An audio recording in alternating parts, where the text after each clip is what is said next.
So most of the reactors I was saying in industry are working with configurations which have already been standardized with microbial fermentations. So what you will observe is the same reactors are modified for plant cell cultivations. So but one has to be clear how plant cell cultivations would differ from microbial fermentations. So in terms of size, microbial cells are pretty small, 2 to 10 micron size, while plant cell suspensions, the aggregate size, there can be cell clumps which can go as high as 50 to 100 cells together, and the size of the plant cell itself is much larger, which is around 20 to 40 microns. So you can imagine there is a big difference in the entire aggregate itself, the size, while microbial cell suspensions will be uniform. They are not self-immobilizing in nature. Then homogeneous suspension, that's what it is. So microbials are homogeneous, but in plant cell cultures aggregate formation would take place, because of which there will be eventually, with high cell density, you will see non-homogeneity arising in the reactors. Then growth rates in microbial fermentations, it is quite rapid. The doubling time is in hours, while in plant cell fermentations the doubling time is in days, around 2 to 5 days. So which also means that the reactor cultivation time would be much longer than the microbial fermentations. So keeping aseptic environment, maintaining it, the sterility maintenance also becomes one of the critical factors here. Shear stress tolerance, it is not that plant cells are highly shear sensitive. In comparison to microbial cells, they are less shear tolerant. The reason being because they have vacuoles, so the cell contents are stretched onto the cell membrane. Majorly this would be the scenario when you are working with matured cells, or if the production phase is happening with the matured cells. So there is one large vacuole, so the cytoplasm and the cell contents are stretched onto the cell membrane. So there is cell wall, so more rigid structure, so more brittle in nature. Then shear stress tolerance, so because there is presence of cellulose based cell wall which is of high tensile strength, makes them more sensitive to shear and less flexible. Aeration requirements, although specific oxygen demand of plant cells is much less than microbial cells, so what will happen, initially you would not like to have as much aeration as you would see in microbial fermentations. So because the specific oxygen demand is less, but as the cells would grow and there will be high cell density, aggregate formation will take place, so which will lead to what? Which will lead to mass transfer limitations. Now in order for the oxygen transport rate to increase such that the oxygen reaches till the inner core of the aggregates, OTR has to be manipulated. Now because oxygen transport rate has to be manipulated, the only controls in our hand are aeration rates, then increase in RPM. So this is what is generally done, but then balancing between the shear forces which will get generated over the oxygen transport rate which is required has to be done. Then so despite the fact, why it is important, despite the fact that specific oxygen demand is less, but the oxygen requirements for plant cell fermentations will keep on varying during the cultivation. So cultivation time with continuous fermentations in microbes, you will see it can go up to days, 2 to 10 days or so. But in plant cell fermentations, if you go to continuous cultivation, then it can reach up to a month or so. Product accumulation with microbial fermentations, it is generally extracellular, but with plant cell fermentations, you will find it is often intracellular. So which means what? The impact on productivity is much higher, because anything which impacts the cell with product forming inside can lead to change in the yield of the product. Then also if you want to make the process continuous, downstream is affected, because again there is an extra step of disrupting the cell wall and taking the product out. The cost is involved. Now what are the implications on bioreactor design with these factors? The differences between the two, the microbial fermentation and plant cell cultivations. Lower oxygen demand than microbial cultures due to low metabolic rate, that was one. Specific oxygen demand is low during exponential growth, but high oxygen transport rates are required at high biomass concentration. What does that mean? I just spoke about this. Specific oxygen demand is low during exponential growth.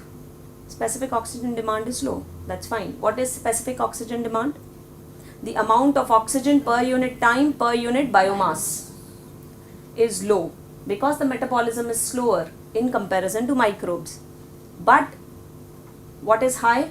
High oxygen transport rates are required as the biomass concentration is increasing. What does that mean? The two are different. Specific oxygen demand, which determines what? The overall oxygen uptake rate. So, with increasing biomass concentration, the oxygen uptake rate is increasing. So, oxygen transport rate has to be increased, and moreover with cell aggregation happening. So, therefore, variable oxygen transfer rates are required during the entire cultivation period. More shear sensitive than microbial culture. So, this means what? That cultivation has to be done under low shear conditions. So, what can be done? You will generally observe that Ruston turbine is used for microbial fermentations, 6 plate.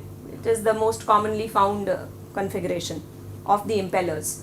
But in plant cell fermentations, marine impellers or cetric impellers or centrifugal impellers, which can give better mass transport rates, because better KLA you will observe are preferred, and with less energy dissipated or with less shear forces generated are preferred over these high energy dissipating impellers like in microbial fermentations. Higher diameter to width ratio is preferred. Large diameter impellers are preferred. Why? Rather than small impellers with axial movements. Radial impellers. In microbial fermenters, radial impellers. Ruston turbine is a radial impeller. Now, in plant cell fermentations, you will observe that axial impellers are preferred, or cetric, which can provide both axial and radial. I said aggregation happens. If there is not much suspension created, the cells will settle down, which will eventually lead to loss in productivity in the critical phase when it had to happen, which was end of the log phase. So, then you need a good suspension ability, and that higher suspension is created. I spoke about that the axial movement helps in suspension. So, and large diameter would create mixing and higher suspensions, axial impellers, and less shear generation. Now, cells often grow as aggregates or clumps, unlike microbial cultures. So, mass transfer limitations can limit the availability of nutrients to cells within the aggregates. Then cultivation has to be done under low shear conditions. Cell to cell contact. Now, we also have been now hearing that even though what one would like in a reactor is free suspension or well dispersed homogeneous suspension, but plant cells do not. If you try to create, this is what they are also observing. Now, while preparing the inoculum even or optimizing the shake flask, what initially people who have worked with microbes but they don't know the requirements of plant cells, you would try to keep your suspension as uniform as possible. So, but then eventually you will observe that there is a loss in yield of the product, because we now know that cell to cell contact leads to a differentiation signal which helps in secondary metabolite yield and productions. So, there has to be a balance between homogeneity and even cell to cell contact. Plant cells are self-immobilizing. Sometimes when you are working with tissues, you will find that the growth would not begin unless all the tissues come together. What I used to observe during my research when I was working with hairy roots, when we used to inoculate roots, the roots used to be very small in size. We used to cut sections 2 centimeter longs and we used to then inoculate into the shake flask. Initial 1 week, it used to take, although we used to put the required amount of inoculum, but the culture or the growth was not happening. Why? What we used to observe is, until unless all the roots fragments which we had dispersed in the medium, the growth used to begin only when everything used to come together and they used to form a clump, and then we used to see that log phase used to begin. So which is an indication that it depends on the species also, but self immobilization is a prerequisite for the growth to begin. So that is why sometimes you will observe that support structures are needed. Immobilization of your cell mass is needed. Maybe you need any immobilization like polyurethane foam inside. This is what we used. We used polyurethane foam then while designing reactors, where we could inoculate the roots so that they could stick together, and then the lag phase could be reduced. So then all that has to be optimized. Then cell to cell contact can influence secondary metabolism in plant cells. So optimal degree of aggregation self immobilization is required for product synthesis. Then volatile compounds. Now because you are trying to, with high cell density in the reactor, what you would do, you would try to increase the airflow rate so that the oxygen transport rate can improve. But then you may observe that your secondary metabolite yield has gone down, because the volatile components like carbon dioxide or ethylene, which is crucial for your secondary metabolism, it plays a role in as a signaling compound, then which may affect the secondary metabolite yield. This is again what we observed with hairy roots. We then eventually optimize the inlet gas composition with carbon dioxide also. So plant cells, they are more sensitive to other gaseous components like carbon dioxide or ethylene, so which is needed to be optimized, unlike the microbial fermenters or fermentations. So what all things have to be kept in mind when you are designing reactors or reactor operating strategies for plant cell fermentations? The shear environment in the reactor configuration, the oxygen transfer capacity of the reactor, mixing mechanism in the reactor, foaming and aggregation. It is observed that in plant cell fermentations you will see much more frequent foaming than the others, because of the large amount of sucrose which is used, along with the proteinaceous, the growth hormones which you use, which might alter the surface tension, and because of which the air bubbles are not allowed to escape, so they stabilize the foam. So there is much more foaming in the plant cell fermenters. Then aggregation, which can eventually lead to mass transfer limitation, has to be taken into account. Maintenance of aseptic conditions for relatively longer durations. So as I said earlier, because the doubling time is in days, so your batch time generally varies from 2 to 3 weeks. And if you are planning to do continuous, it can go even beyond 1 month or 1.5 months. So that is the time period which we are looking for maintaining sterility. Then capital investment, obviously, that is common, be it any fermentation.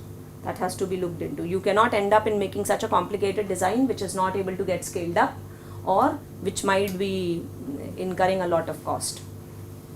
So modulation of factors like mixing and aeration is to balance out the mass transfer requirements and the shear sensitivity. So what are the factors which will affect the reactor design? Let's talk about the rheology. Now, rheological characteristics of plant cell cultures, what does it say? Plant cell cultures, they are viscous. So as the cell density increases, they tend to become non-Newtonian in nature. Non-Newtonian means?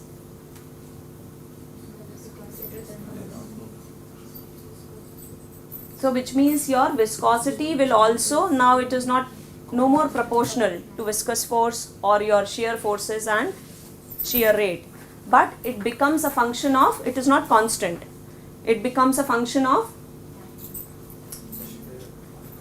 shear rate or even density. Acts as non-Newtonian fluid, so shear stress and shear rate correlation, it depends on aggregate size and cell concentration and thereby fluid properties. Now culture rheological properties will get affected by medium viscosity and osmolarity. What is osmolarity? Now viscosity would keep on changing, so we can understand. What about osmolarity? What is osmolarity?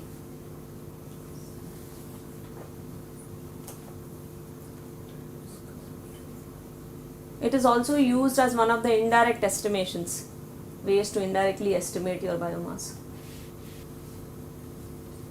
So what is it related to? Now that you have guessed from osmo. Salt concentration Inside the cell. So solute concentration in the reactor. Osmolality per unit gram or moles of solute per unit amount of the solvent. Osmolarity is the amount of solute per unit volume of the solution. Now, cell aggregation, foaming and wall growth in plant cell fermentations. Now, plant cell suspension cultures, they form aggregates. So, diffusion limitation can happen within the aggregates. So, there can be external mass transfer limitation. So, when we are talking about oxygen transport rate, we are only taking into account what? The external mass transfer limitation, which is your KL or kg. And we neglect the KS part, the solid liquid mass transfer. We were neglecting it till the point. Why we were neglecting it? Your KL is what? Is the overall mass transfer coefficient, which involves only the gas liquid boundary. But we are neglecting the solid liquid boundary. There will be a solid liquid limitation, boundary limitation, isn't it? What solid? Because of the cell. So why we were neglecting? Earlier the cells were very small. Very nice, because it was made for. So you could assume that. But if you are actually working with plant cells or tissue cultivations, it depends on the size and the size of the aggregates. If your cell suspension is uniform, you are much closer to that assumption, you can neglect. But if you are working with tissues much larger than the bubble size, then can you neglect that boundary? No. So internal, and moreover when you are working with aggregates or when you are working with immobilized cultures, can you neglect the internal mass transfer limitation? Internal means from the surface, solid surface till the inner core. People have even found that when they are working with root cultures, there are intracellular gradients of oxygen diffusion limitation. So oxygen gradients are observed till the inner, because the size is appreciable. Now, foaming is frequently encountered in plant cell bioreactors with aeration. So I have already told you, because of the proteinaceous medium sometimes, or the proteins which come out once the cells are lysed because of the shear forces or the high sugar concentration. Now, wall growth due to cell flotation creates thick layer of necrotic cells. So plant cells, as I said earlier during my discussions, that they have a tendency to adhere to the glass walls. So you will observe in lab scale, especially lab scale reactors or non-movable parts.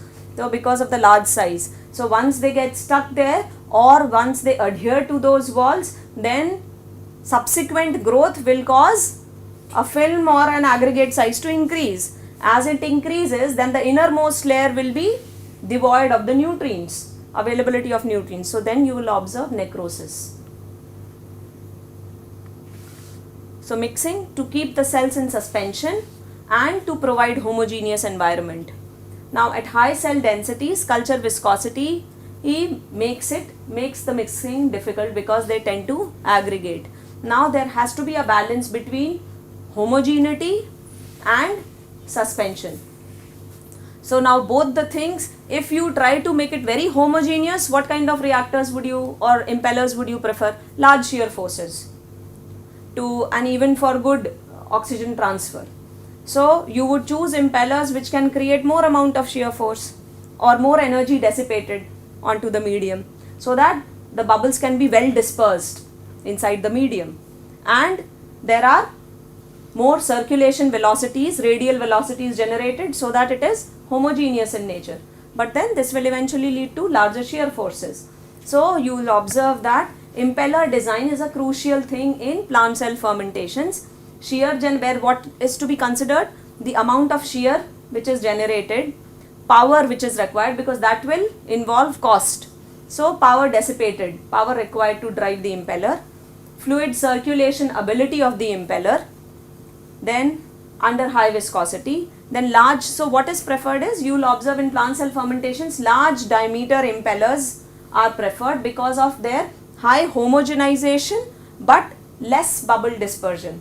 So again, although there is lot amount of, you can improve mixing because you have larger diameter impeller now, but what you are giving away is, because then this will create lesser shear force on the sparger for the air bubbles to be dispersed. So what will happen, eventually you will observe lesser dispersion of gas bubbles, lesser oxygen transport rate. So things have to be manipulated during the fermentation as the plant cells would grow. And baffles. Now baffles we know enhances mixing, but you will observe baffles in literature are found to be detrimental for plant cell cultivation. Shear forces could be reduced around the baffles. So people say that it is better to run plant cell fermentations without baffles, because mixing requirements or air dispersion or oxygen transfer requirements are much lesser than the microbial fermentations. So you can afford to remove baffles. Now in pneumatically agitated vessels, superficial gas velocity affects the suspension efficiency. Now there is no moving part. So in your airlift reactors and bubble column reactors, what is causing the circulation currents? The air bubbles.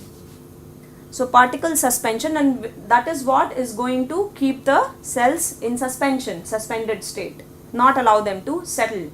Now particle suspension improves with high reactor aspect ratio. This is what has been observed. Higher is the aspect ratio, which is, aspect ratio means height to diameter ratio. Higher is the aspect ratio, better is the suspension ability. For the same power input per unit volume, so that is one of the power per unit volume is scale up criteria. So for the same, for power per unit volume keeping same, mixing time in airlift reactors has been found to be much longer than the stirred tank. Isn't that obvious?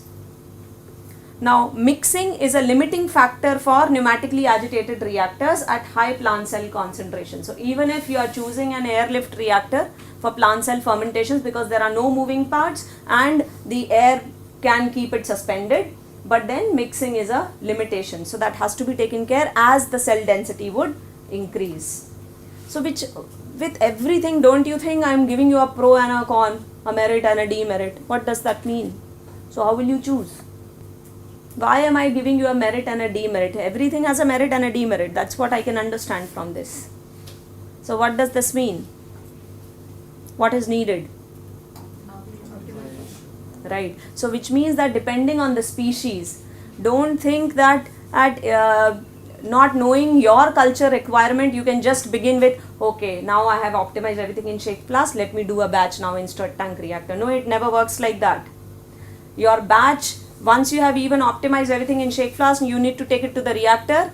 Choosing the right kind of reactor configuration would be very crucial for reproducing the results which you have obtained in shake flask at the reactor level. And then once you have chosen the right reactor configuration, then the second stage of scale up begins. That what should be the right scale up criteria now to increase the volume of this reactor configuration. So oxygen demand and supply, dissolved oxygen levels to be maintained above the critical concentration. So that is same for any kind of fermentation. So we need to ensure that the dissolved oxygen, the bulk oxygen concentration in the reactor is always maintained above the critical oxygen levels. High culture viscosity, cell shear sensitivity and cell aggregation would make your oxygen transfer in plant cell fermentations a challenging problem. Now give me a way, just think logically. I know that cells would be shear sensitive, my cells are aggregating, assume they will be aggregating, and I can't increase the too much air and RPM because that will create shear. What would you do then? We have now learnt about so many things in optimization strategies. What would you do to improve your biomass or your yield with this limitation?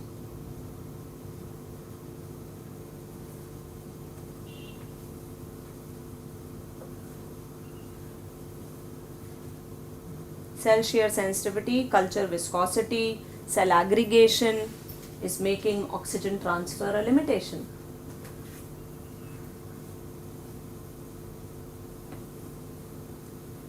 So we can sparge pure oxygen, which might increase. So we can optimize the inlet gas phase concentration. What else? But that's an expensive strategy. You cannot afford to have pure oxygen inlet. So it is first the oxygen. So which means what? That oxygen transfer in plant cell fermentations are much more critical or the key limiting nutrient than the carbon. Generally for microbial fermentations, oxygen is not the limiting nutrient even in your Monod's model. That S is never O, oxygen. That S is carbon or nitrogen. At the max, when you work with products, you will find some other critical nutrient which might be affecting the product. But in plant cell fermentations or with hairy root cultures, I could find that because carbon was still available, it was not growing, which means that we need a model where now O2 becomes the limiting factor and not C. So that's how it shows that with plant cell fermentation, you cannot directly mimic what you know about microbial fermentations. So you need to first understand the culture itself, its requirement, and then work and use the right configuration. So impeller design or sparger design affects aeration and in turn oxygen transfer. So this is also critically needed. I'll not go into this, I'll just show you. So, but in, like for example, when we say that impeller design, high homogenization or power requirement, shear generation is needed, just saying doesn't help. Shear generation means what? How will you design an impeller taking into account shear generation, power requirement or circulation ability? How will you design? So generally what is done is you look in literature and get to the empirical correlations, which from where you first we need to define how would we define shear generation.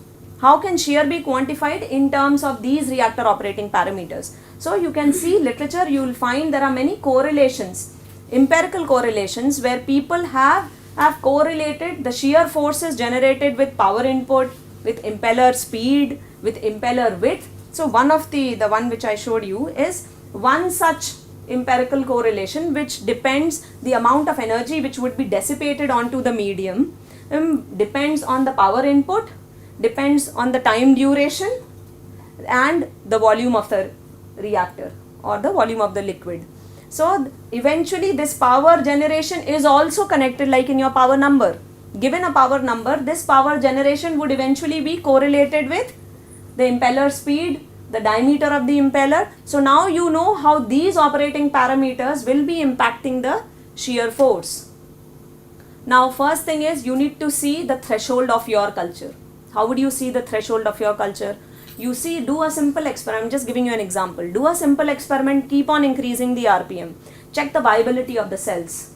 The RPM, once you know that this is the maximum RPM at which we can work backwards. At this RPM, what will be the shear generated? So which means this becomes your threshold shear force. So then you can fix up your RPM and similarly your power input or whatever, the volume of the reactor. If you need to know, suppose you want to quantify how much at this volume will be the shear force generated, or this may even help you to choose the right kind of impeller.